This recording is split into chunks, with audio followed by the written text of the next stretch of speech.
Shaking news ಒಳ್ಳೆ shocking ಆಗ್ತಾ ಇದೆ. ಸೊ ಅದ್ರ ಬಗ್ಗೆ ಹೇಳೋದಾದ್ರೆ ಏನು ಎಕ್ಸ್ಪೆಕ್ಟೇ ಮಾಡಿರಲ್ಲ ಜನ, ಸಡನ್ ಆಗಿ ಏನೋ ಒಂದು ಬಂದ್ಬಿಡುತ್ತಲ್ಲ, ಅದೇ ಅಮೃತಾಂಜನ್.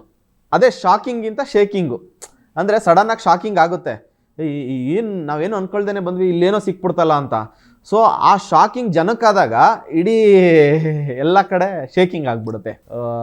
ನಾವು ಇಷ್ಟು ದಿನ ನಗಿಸ್ಕೊಂಡೇ ಬಂದಿರೋದು ಸರ್, 5-6 ವರ್ಷದಿಂದ ನಗಿಸ್ಕೊಂಡೇ ಬಂದಿರೋದು. ಜನ ನಮ್ಮನ್ನ ಅದೇ ಥರ ನೋಡೋಕೆ ಇಷ್ಟಪಡ್ತಾರೆ. ಪ್ರತಿ ಶಾರ್ಟ್ ಫಿಲಮ್ಗಳು ಕಮೆಂಟ್ ಅದೇ ಆಗ್ತಾರೆ. ನೀವು ಒಂದು ಅರ್ಧ ಗಂಟೆ, ಒಂದು 20 ನಿಮಿಷ, 15 ನಿಮಿಷ ನಗಿಸ್ತಾ ಇರ್ತೀರಾ. ಥಿಯೇಟ್ರಲ್ಲಿ ಸಿನಿಮಾ ಮಾಡಿ ನೀವು ಇದೇ ಥರ ನಗಿಸಿ ನಾವೇನಕ್ಕೆ ಬರಲ್ಲ ನಿಮಗೆ ಸಿನಿಮಾ ನೋಡೋಕ್ಕೆ ಅನ್ನೋ ಒಂದು ಕಾನ್ಫಿಡೆನ್ಸಲ್ಲೇ ಮೆಸೇಜ್ ಆಗ್ತಾ ಇರ್ತಾರೆ, ಕಮೆಂಟ್ ಆಗ್ತಾ ಇರ್ತಾರೆ. ಸೊ ಅದೇ ಕಾನ್ಫಿಡೆನ್ಸಲ್ಲಿ ನಾವು 5 ವರ್ಷ ಆದಮೇಲೆ ಅಮೃತಾಂಜನ್ ಸಿನಿಮಾನ ಬೆಳ್ಳಿ ಪರ್ದೆಗೆ ತಗೊಂಡು ಬರ್ತಾ ಇದ್ದೀವಿ. ಅದೇ ನೀವೇನು ಕಮೆಂಟ್ ಮಾಡ್ತಾ ಇದ್ದೀರಲ್ಲ, ಆ ಕಾನ್ಫಿಡೆನ್ಸ್ನ, ಆ ನಂಬಿಕೆನ ಕಳ್ಕೊಳ್ಳಲ್ಲ ಅನ್ನೋ ಕಾನ್ಫಿಡೆನ್ಸ್ ಮೇಲೆ ನಾನು ಹೇಳ್ತಾ ಇದ್ದೀನಿ. 100% ಅಮೃತಾಂಜನ್ ಸಿನಿಮಾಗೆ ಥಿಯೇಟ್ರಿಗೆ ಬಂದ್ಬಿಟ್ಟು ನೋಡಿ.